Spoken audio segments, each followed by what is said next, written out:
Hello, Assalamualaikum. Hello, Waalaikumsalam. Hotel kat mana tu? Kat bilik Semina. Oh, okey, kita on the way.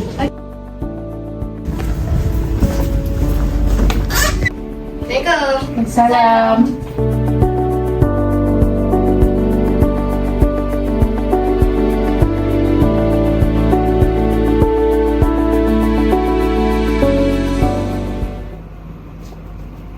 Haram. Apa ni? Mana nak makan kat mana? Kaki 12 ada nasi kandar ni. Tahu tak? Ada satu isu tu, orang jual nasi kandar khinzir. Serius ah? Tengok ni. Secara umum dan uruf di Malaysia, kita mengetahui nasi kandar merupakan satu hidangan terkenal yang dipelopori oleh peniaga atau pengusaha restoran India Muslim dan ia juga diketahui halal makanannya sejak dahulu lagi. Namun, tular baru-baru ini terdapat makanan nasi kandar khinzir yang diusahakan oleh peniaga bukan Muslim. Jadi, kita tertanya-tanya, adakah penjenamaan nasi kandar khinzir ini sesuai dengan uruf di Malaysia? Sekiranya penjenamaan nasi kandar khinzir ini diterima, apakah implikasi daripada penjenamaan tersebut? Mari kita lihat. Yang pertama, apakah yang dimaksudkan dengan uruf? Uruf akan terjadi apabila sesuatu tingkah laku atau amalan yang dilakukan secara berulang kali dan konsisten sehingga ianya menjadi kebiasaan dan diterima pakai oleh masyarakat secara meluas. Dan uruf juga merupakan salah satu instrumen penentuan hukum Islam. Oleh itu, para ulama meletakkan beberapa syarat penting dalam menggunakan sesuatu uruf.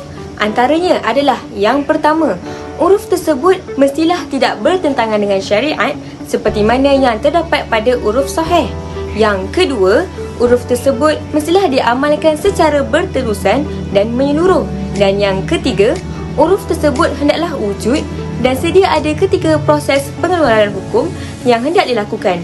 Dan yang keempat, tidak terdapat sesuatu perkataan atau perbuatan yang bertentangan dengan kandungan uruf. Yang kedua, terlihat pula kepada pemakaian uruf dalam penerimaan penjenamaan nasi kandar khinzir. Dapat dilihat bahawa berlaku perubahan uruf yang pada awalnya nasi kandar adalah makanan yang halal. Namun, apabila menamakan kepada nasi kandar khinzir menyebabkan nasi kandar yang tidak halal untuk dimakan juga wujud bagi masyarakat bukan Muslim.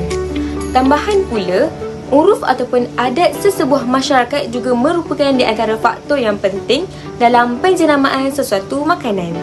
Kesimpulannya, penjenamaan nasi kandar khinzir adalah uruf fasik dan bertentangan dengan uruf sahih di Malaysia. Oleh sebab itu, peniaga mestilah melakukan penelitian uruf semasa terlebih dahulu sebelum membuat penjenamaan terhadap sesuatu makanan dalam perniagaan mereka dengan tidak sewenang-wenangnya menggabungkan penjenamaan antara makanan yang halal dengan yang haram. Sekali lagi, perlu ditegaskan bahawa penjenamaan nasi kandar khinzir ini haruslah ditolak dan tidak diterima agar tidak bertentangan dengan uruf di Malaysia. Ana rasa Ana setuju dengan statement. Kenapa tu, Fan? Sebab tengok secara urufnya dekat Malaysia ni, nasi kandar ni sebenarnya halal, betul tak? Bila dah sekarang orang cari trending, cari market populariti, jadi dia orang tambah lauk khinzir dalam nasi kandar ni. Jadi dia memberikan kesan yang negatif lah kepada Muslim tu. Setuju dengan apa yang Farhana cakap. Dia bukan sahaja bagi kesan kat masyarakat kita, tapi industri halal pun terpalit juga dengan isu ni. Korang tahu kan yang industri halal kita ni dia antara salah satu rujukan untuk negara-negara luar. Contoh macam China, Jepun, China, banyak lagi lah. Jadi kalau kita terima penjenamaan nasi kandar khinzir ni, dia buatkan orang luar kurang percaya dengan industri halal kita. Selain daripada tu, kita tahu kan Malaysia ni terkenal dengan bidang pelancongan. Negara kita juga mudah untuk mencari makanan halal. Jadi dengan perubahan uruf ini, sedikit sebanyak akan memberi kesan kepada industri pelancongan dekat Malaysia. Nampak tak? Banyak ni impak dan implikasi yang negatif terhadap masyarakat Muslim di Malaysia.